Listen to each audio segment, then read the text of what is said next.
The history of mankind is filled with war.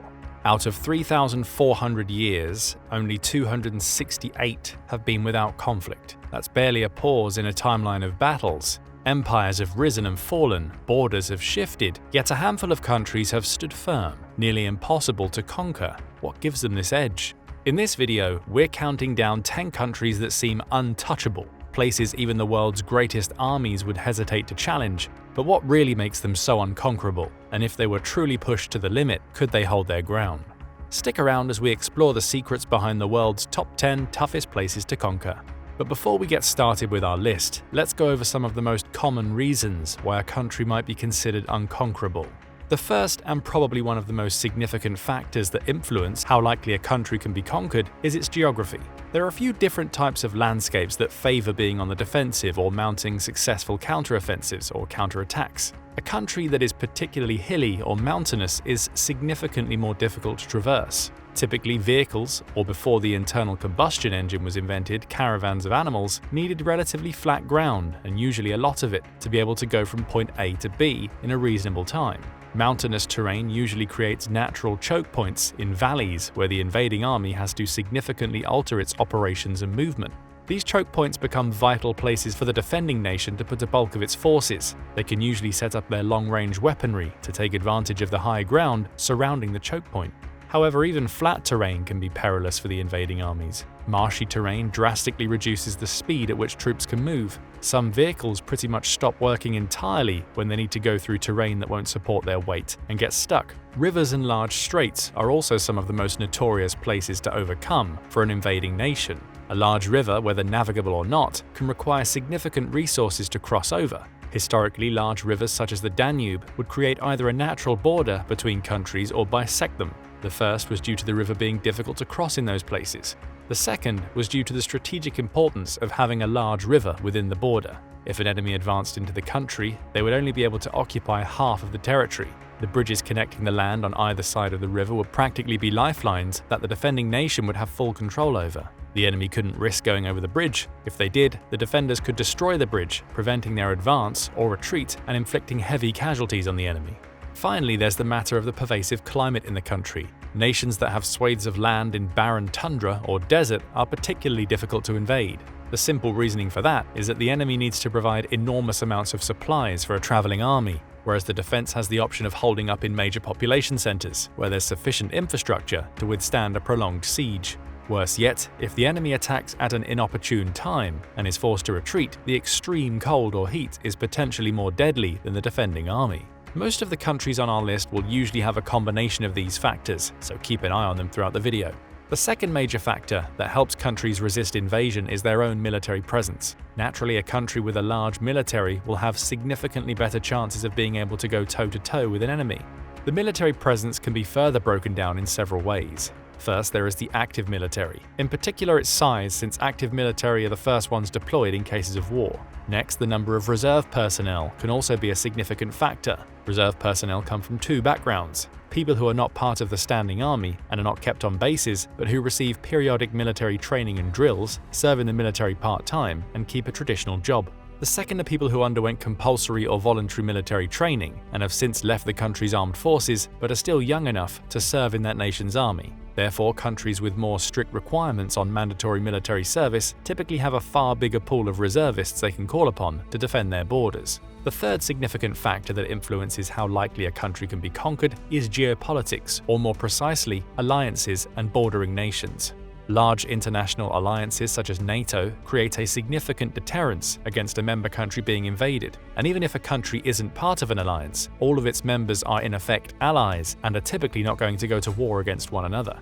This allows nations to focus their defensive fortifications and strategies on the section of their border that abuts non-alliance members, since its borders with allied countries are safe. As a result, a country can improve strategic operations and reduce supply costs. Apart from these three major factors, there are tons of others that can be relevant to deterring war on a per-country basis. But now let's dig into the list to see how they come into play. The first country on our list is one that you might not associate with being difficult to conquer, partially because it's a relatively small country that doesn't come into the spotlight often. The country is Bhutan. Bhutan is located entirely in the Himalayas, the world's tallest mountain chain. As a landlocked country that borders two superpowers in their own right, India and China, Bhutan is relatively insignificant on the global scale. The country has one of the lowest rates of urbanization, with only 44% of its 793,000 citizens living inside cities. There are a few main reasons we put Bhutan on the list, the first being the aforementioned mountainous terrain. With an average elevation of over 10,000 feet, Bhutan's landscape can be perilous. In fact, during the 17th century, when the British Empire tried to conquer the small nation, it never managed to occupy the entire country. This led to the Kingdom of Bhutan waging a prolonged campaign against the British East India Company, with skirmishes that would continue for over 100 years without a satisfactory conclusion for either side of the conflict. The fact that Great Britain, the world's largest military empire at the time, wasn't able to conquer such a small nation, it's roughly only 50% larger than Maryland, speaks to the importance of terrain being used to its utmost advantage. In modern times, however, Bhutan is less unable to be conquered and more irrelevant to be conquered. Sandwiched between China and India, Bhutan maintains a practically negligible standing army of around 8,000 troops and has no air force to speak of. Furthermore, the country's army is fully trained and supported by India, its southern neighbor, which is also providing air force support through one of its air force command centers. This means that India has taken it upon itself to defend Bhutan from nations that would attack it via the air. China and India are the only two countries that would be able to mount a land-based offensive on the nation today, but there are practically no reasons to do so. Bhutan is not a part of any geopolitical bloc, nor has it made any meaningful diplomatic relations with countries other than China and India. Additionally, the country is practically barren of natural resources. Its economy mostly consists of agriculture and animal husbandry, tourism, and selling electricity created by hydroelectric power. This means that an invading army would practically need to destroy the same resources they would try to obtain. Bhutan is just one of the many countries that benefit from being too little and too isolated to be worth invading, but it's one that takes it to the extreme. The next country on the list is perhaps the exact opposite: Iran. Iran is the 17th largest country in the world by land area. This makes it an absolutely massive endeavor to conquer fully. This is compounded by Iran's extreme terrain. The eastern part of Iran is practically entirely made of highlands and mountain chains. The western part of the country is similarly hilly. This creates natural separations between the country's coastal areas, the Persian Gulf and the Gulf of Oman to the south, the Caspian Sea to the north, and the low-lying center. The country's capital, Tehran, is practically next to the nation's highest peak, Mount Davamand, which stands at close to 19,000 feet above sea level. Iran's unfavorable geography is accentuated by the fact that it's relatively close to nations that are its geopolitical opponents, including Saudi Arabia, Israel, and Turkey. Additionally, the US is outright hostile to Iran due to their opposing systems after the 1979 Iranian Revolution. Yet despite these geopolitical relations, the country hasn't been in open conflict against other nations since World War II, indicating the sheer difficulty of mounting an assault on the inhospitable terrain. The country's natural defenses are reinforced with man-made ones, with networks of tunnels and military compounds stretching through Iran's mountain ranges. This allows the country to rapidly deploy defensive measures throughout the heavily defensive choke points, stopping the progress of enemy invasions nearly instantaneously. The government also claims that it's built a missile depot 500 meters underground throughout these tunnels, adding to the nation's defense systems. In theory, an enemy would have to remove each fortification piece by piece, making it a grueling process. Iran also maintains a healthy military size, with an estimated active personnel of over 500,000 troops. Additionally, the country has access to Soviet-era tanks, with its main battle tanks being modified T-72s that are upgraded with gun stabilizers, night vision, rangefinders, and electronic warfare components. The nation also has a robust military and kamikaze drone program, with some of the most modern drones currently being used around the world hailing from the country. Finally, there are rumors that Iran has started its own nuclear weapons programs, which would allow it to join a small cohort of 9 nations that own them. Economically, Iran was under long-term sanctions by the US for roughly 35 years, most of which also prohibited the country from importing weapons systems. While some of the sanctions have since been lifted, the fact that the US still maintains a long list of them against Iran goes to show just how much Iran can't be affected directly through conventional warfare. And while Iran has many neighbors that are hostile to it, the third entry on our list has no neighbors at all. We're talking about Australia. Geographically, Australia is perhaps best described as a floating wasteland.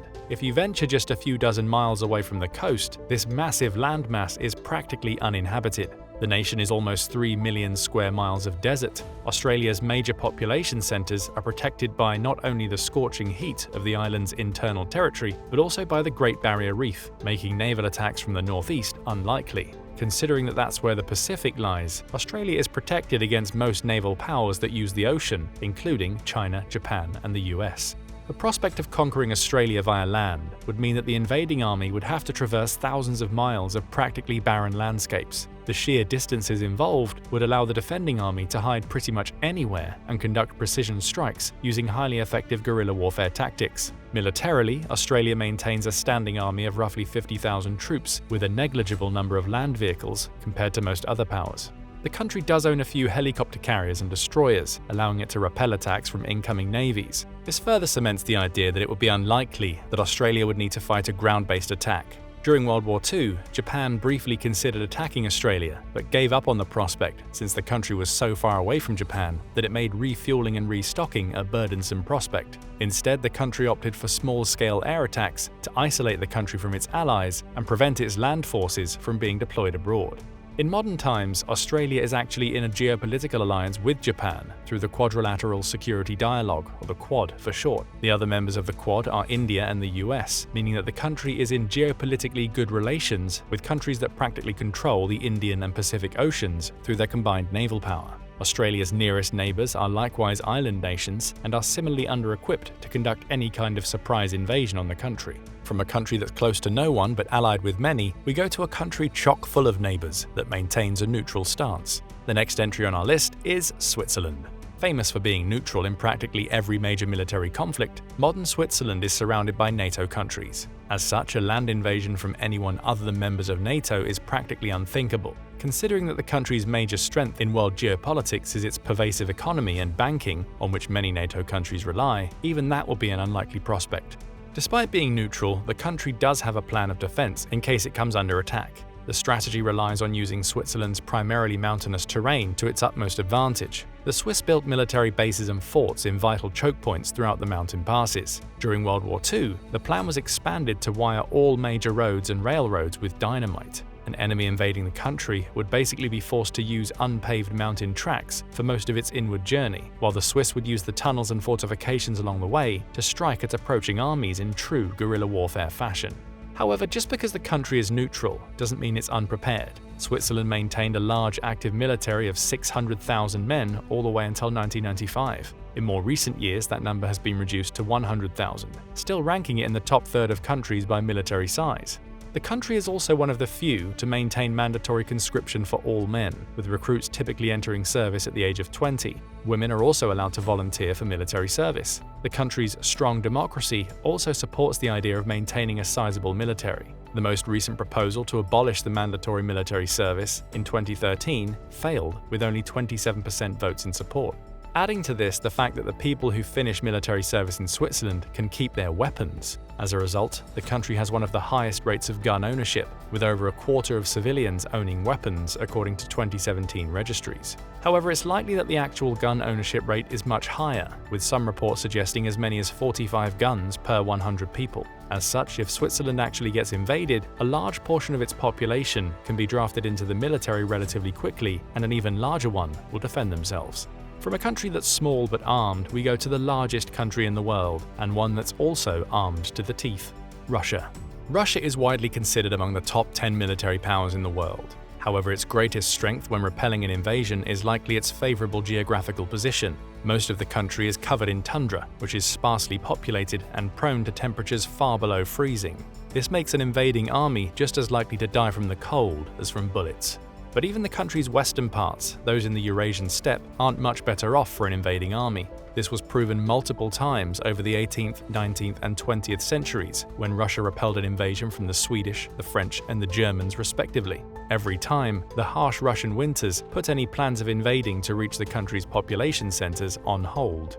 Adding to this the fact that the country is actually the largest in the world, at 6.3 million square miles of land, a Russian enemy that wants to fully subjugate the country would need to invest significant manpower to ensure there are no pockets of resistance hiding in any of the numerous corners of the Russian wilderness. Russia's military could be considered one of the direct competitors to that of the US and China. While the country's progress stagnated after the fall of the Soviet Union, the nation still boasts one of the largest militaries in the world by active military personnel. By some counts, the country has between 500,000 and 1.3 million active troops, yearly replenished by compulsory military service. Furthermore, while conscripts aren't allowed to be deployed abroad, there are no such stipulations against using Russia's large population for national defense. The main strength of Russia's military lies in its numbers. The country has the world's largest arsenal of tanks, towed artillery, and self-propelled artillery. While most of these vehicles are starting to become obsolete, some improvements, particularly in the artillery sphere, are still on par or above their Western counterparts. But Russia has one more trick up its sleeve to deter an invasion.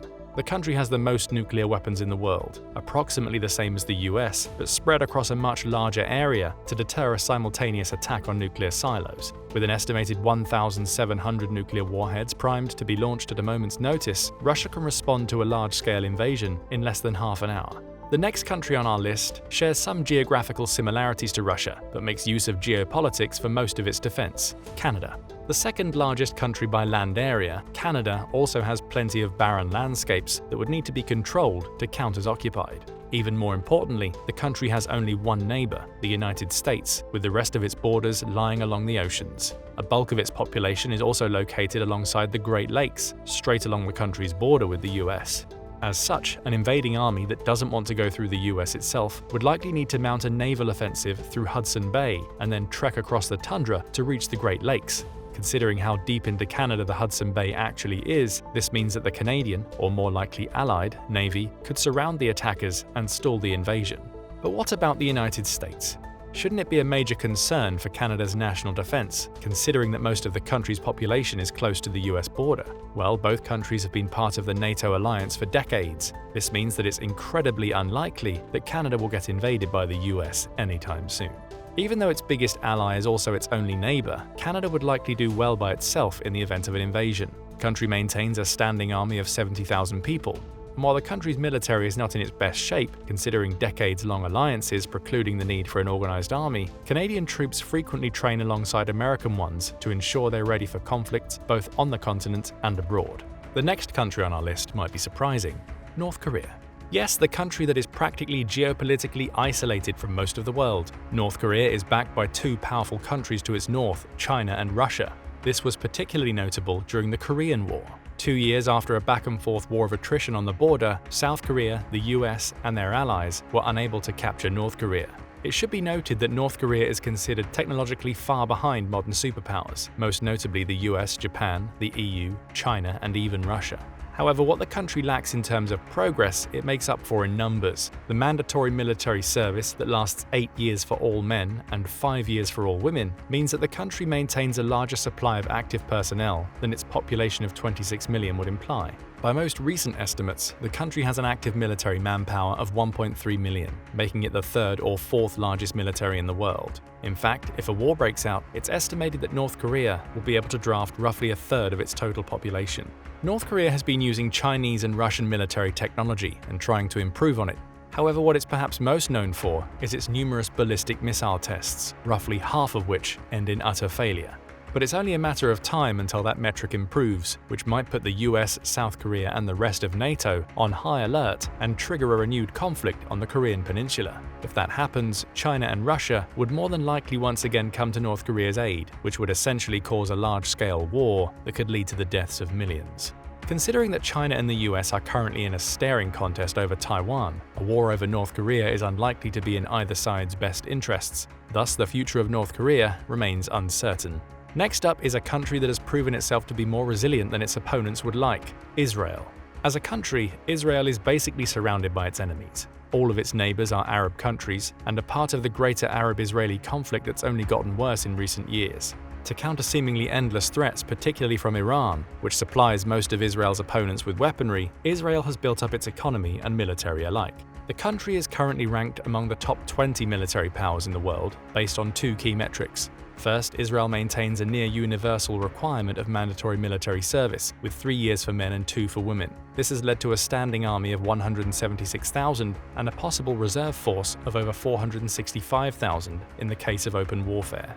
Secondly, the country has access to US-level technology, especially when it comes to anti-air defenses, long-range warfare, and drone operations. The country also fields modern tanks and fighter jets.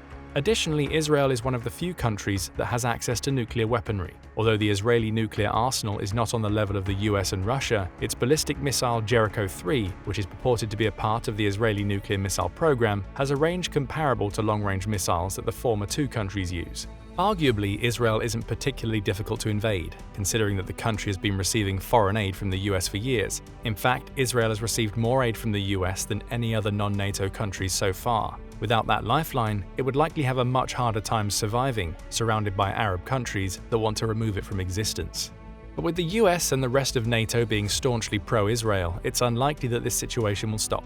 Thus, the conflict surrounding Israel will likely continue, and with Israel being technologically superior to pretty much all of its neighbors, any invasion of Israel will likely prove deadly and might even cause the US to provide direct military assistance. Thus, we're down to our top two countries that can't be conquered. In the second place, we have a tie between Japan and the UK. Both countries share many similarities that they've utilized to their advantage. Historically, both Japan and the United Kingdom were powerful empires with navies to help them project power far beyond their national borders. The last time the UK was completely conquered was in the 11th century during the Norman Conquest. In fact, the current British King, Charles III, can trace his lineage to the leader of England at the time, William the Conqueror. Japan, on the other hand, was only occupied after World War II, after the US dropped not one, but two atomic bombs on Japanese cities, practically forcing a capitulation.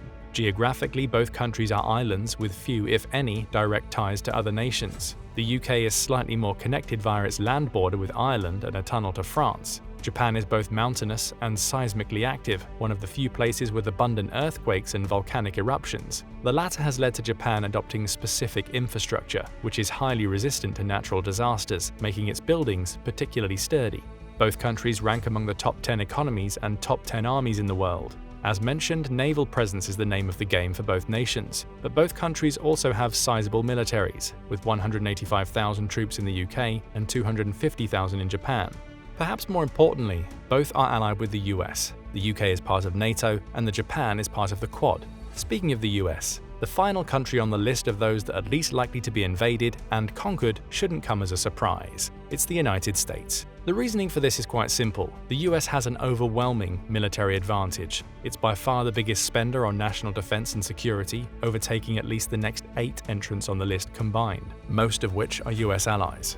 The nation's military has an active personnel count of 1.3 million, ranking it third in the world. The US also has the most advanced military technology on multiple fronts, such as fighter jets, tanks, infantry support vehicles, and long-range missiles. The geographical location of the US also makes it particularly difficult to invade. The country borders only Canada to the north and Mexico to the south. The southern and western states also happen to be the ones with the most military presence and spending. These include California, Texas, and Florida. Additionally, the bulk of the US Navy is centered around Virginia to protect the East Coast, but also Washington and Alaska to the west, which provide coverage for the Pacific Ocean. Apart from its domestic military, the US maintains a military presence in over 178 countries through a vast network of military bases that house as many as 170,000 troops. Furthermore, the country is one of the world's greatest nuclear weapons powers, with between 1,400 and 1,700 warheads at the ready and more than 3,500 warheads in reserve. A war against the US would likely quickly devolve into an all-out conflict between various nations, and nobody would come out on top. And there you have it, the nations least likely to be invaded or conquered. Do you agree with our picks? Let us know in the comments, and thank you for watching.